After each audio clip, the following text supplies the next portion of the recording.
Hindi ko kailanman nakakalimutan ang pinagdaanan ko sa buhay. Ang hirap, ang pagsubok, at ang pakikibaka para lang makaalpas.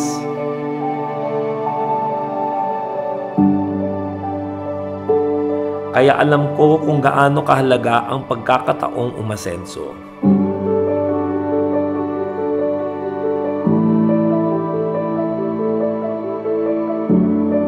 Hindi lahat nabibigyan ng patas na laban, pero dito tayo papasok.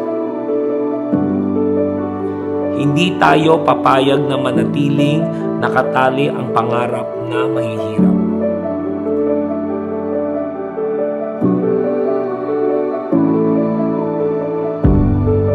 Sama-sama natin bubuksan ang pintuan ng pag-ahon.